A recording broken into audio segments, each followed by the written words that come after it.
बोलिए भारत माता की। ये छत्तीसगढ़ है, आवाज जाना चाहिए भोपाल तक, कम से कम दोनों भाई है ना, मध्य प्रदेश और छत्तीसगढ़। भारत माता की, छत्तीसगढ़ की जनता की, नगपुरा में आए बहनों भाइयों की और मेरे भांजे और भांजियों की। केवल मध्य प्रदेश का मामा थोड़ी हूं। अभी संचालक महोदय कह रहे थे मुख्य अतिथि, मैं मुख्य अतिथि नहीं हूं, क्योंकि अतिथि, ठीक है बेटी, खुश रहो भांजी, मैं अतिथि नहीं हूं, क्योंकि अतिथि वो होता है जिसके आने की तिथि ज्ञात नहीं होती, बिना बुलाए कभी भी टपक जाए। और मेरी तारीख तो मुख्यमंत्री जी आपने, विजय जी ने तय करवाई है। और दूसरी बात, छत्तीसगढ़ में मामा मेहमान कैसे हो सकता है, मैं तो आपके परिवार का सदस्य हूं। मंच पर विराजमान हमारे यशस्वी मुख्यमंत्री, सहज सरल सजग और सचमुच में अद्भुत है वो। नाम भी है विष्णु देव। जनता कह रही है विष्णु देव आवास, तो विष्णु आवास देने आ गए हमारे भाई विष्णुदेव साई जी, हमारे छत्तीसगढ़ के विकास पुरुष, चाउर वारे बाबा, जिन्हें देश की राजनीति को कभी दिशा दी। आज विधानसभा के यशस्वी अध्यक्ष आदरणीय डॉक्टर रमन सिंह जी, हमारे उप मुख्यमंत्री, उनके नाम में ही विजय है, आदरणीय विजय शर्मा जी, मेरे विभाग के भी वो मंत्री है।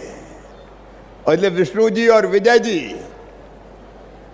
उनने कहा कि इतने मकान तो देना ही पड़ेगा, और मकान दो भी और आओ भी, तो तुमने पुकारा और हम चले आए। भाई विजय शर्मा जी हमारे दूसरे कर्मठ और यशस्वी उप मुख्यमंत्री, प्रदेश के अध्यक्ष रह के जिन्होंने पूरे प्रदेश में अलग जगाई, आदरणीय श्रीमान अरुण साव जी, भाई दयालदास बघेल जी, खाद्य मंत्री हमारे, प्रदेश के यशस्वी अध्यक्ष मेरे छोटे भाई किरण देव जी, हमारे वन और जल संसाधन मंत्री आदरणीय केदार कश्यप जी, हमारे भाई संतोष पांडे जी, सांसद राजनांदगांव, विजय जी दूसरे कार्यक्रम में चले गए हैं अभी, ललित जी, डोमन लाल जी, गजेंद्र जी, रिकेश सेन जी, ईश्वर जी, बहन भावना जी, मैं क्षमा चाहूँगा क्योंकि समय अधिक हो गया और मंच भरा पूरा है, इसलिए सभी आदरणीय मंचासीन अतिथिगण, अधिकारीगण, मेरे भाइयों, मेरे बहनों, भांजे भांजियों, मीडिया के मित्रों, आप सबको दोनों हाथ जोड़ के शीश झुका के प्रणाम करता हूँ, आप सबको नमस्कार करता हूँ। छत्तीसगढ़ कभी भुलाए नहीं भूलता। मैं अभी कह रहा था मुख्यमंत्री जी से कि अगर हम नागपुर आए तो लगता है दूसरे प्रदेश में आ गए, लेकिन दुर्ग, नगपुरा और रायपुर आए तो ऐसा लगता है कि अपने ही प्रदेश में आ गए। दोनों भाई हैं मध्य प्रदेश और छत्तीसगढ़, तुमसे मिलने को जी करता है रे बाबा। अपना छत्तीसगढ़ भुलाए नहीं भूलता, यहाँ की स्मृतियां, यहाँ की यादें। मैं छत्तीसगढ़ के हर जिले में गया हूं, और हर जिले में नहीं, हर मंडल में घूम घूम के युवा मोर्चे का काम खड़ा करने का सौभाग्य मुझे प्राप्त हुआ है। और ये छत्तीसगढ़ के बहनों और भाइयों, मैं यही प्रार्थना करता हूं भगवान से कि आप सब सुखी हो, आप सब निरोग हो, आपका मंगल हो, आपका कल्याण हो, सुख समृद्धि और रिद्धि सिद्धि आपकी जिंदगी में आए। भगवान करे आपके पांव में कभी कांटा भी ना गड़ पाए। और प्रधानमंत्री नरेंद्र मोदी जी के नेतृत्व में वो काम लगातार हो रहा है। पहले डॉक्टर रमन सिंह जी ने यहां अद्भुत और ऐतिहासिक विकास किया है।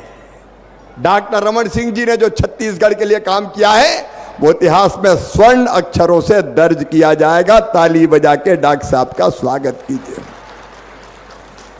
बीच में 5 साल आ गए, ऐसे 5 साल कि जिन्होंने विकास को रोक लिया, जैसे कालनेम ने कोशिश की थी हनुमान जी को रोकने की।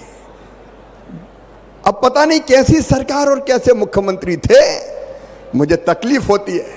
हम भारतीय जनता पार्टी के कार्यकर्ता कहते हैं, पंडित दीनदयाल उपाध्याय हमारे आदर्श हैं, जो कहते थे कि मानव जीवन का अंतिम लक्ष्य भगवान को प्राप्त करना। लेकिन मैं नहीं जानता कि मंदिर में जाके भगवान की आरती उतारोगे तो भगवान प्रसन्न होकर दर्शन देंगे कि नहीं देंगे। तीज त्योहार पर व्रत और उपवास रखोगे तो भगवान प्रसन्न होंगे कि नहीं होंगे, हम नहीं जानते। लेकिन मैं अच्छी तरह जानता हूं कि यदि दीनों की सेवा कर ली, दुखियों की सेवा कर ली, अरे अगर गरीबों की आंखों के आंसू पहुंच दिए तो गरीबों की नहीं आंखों में तुम्हें साक्षात भगवान के दर्शन होंगे, साक्षात नारायण दिखाई देगा। यह दरिद्र ही हमारे लिए नारायण है। और मैं बधाई देता हूं आपको साई जी, आज डिग्जन से हितग्राहियों को पैर धोया है हमने, आपने सिद्ध कर दिया कि ये जनता ही जनार्दन है, ये ही हमारा नारायण है। और जनता की सेवा हमारे लिए भगवान की पूजा है, भगवान की पूजा है। इसी भाव से प्रधानमंत्री जी काम कर रहे हैं। 5 साल विकास रुक गया छत्तीसगढ़ का, और सबसे बड़ा पाप किया तो गरीबों के मकान का अधिकार छीन लिया। तो सरकार ने छीन लिया, उन मुख्यमंत्री ने छीन लिया जो 5 साल तक मुख्यमंत्री रहे थे। भाजपा ने लंबी लड़ाई लड़ी, मोर आवास मोर अधिकार। ये लड़ाई लड़ने वाली टीम बैठी है, लेकिन लड़ाई लड़के ये भूली नहीं।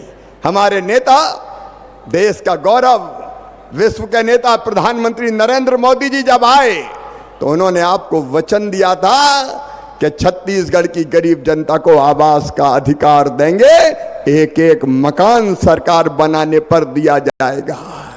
मोदी जी की गारंटी पूरी करने की गारंटी है। और आज अगर मैं आया हूं तो मोदी जी की उसी गारंटी को पूरी करने आया हूं।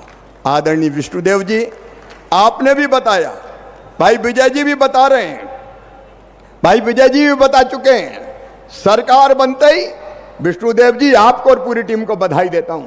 कैबिनेट की पहली बैठक में आपने प्रस्ताव किया कि 18 लाख से ज्यादा जो मकान शेष रह गए बना के दिए जाएंगे। अरे मकान के बिना काम नहीं चलता।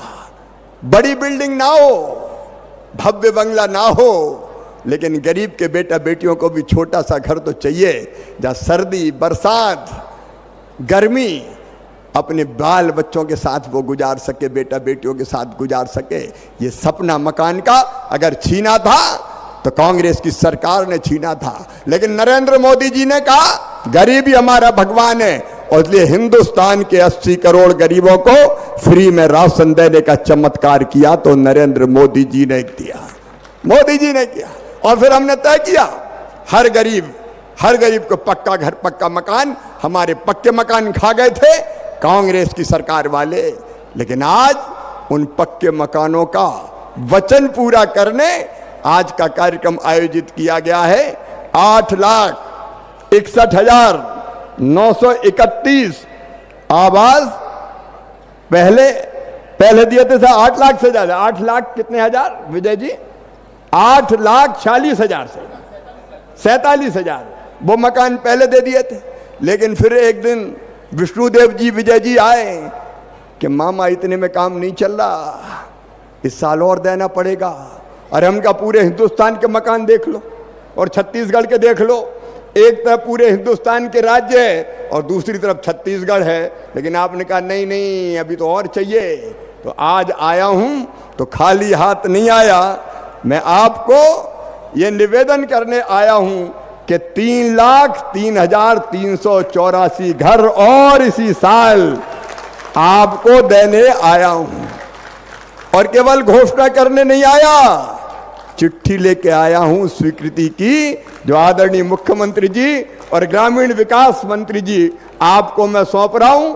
यह 3,03,384 आवास आपको समर्पित है गरीब जनता के लिए।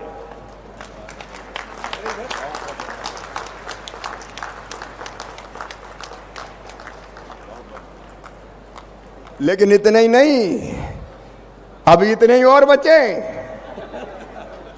3,03,000 से ज्यादा।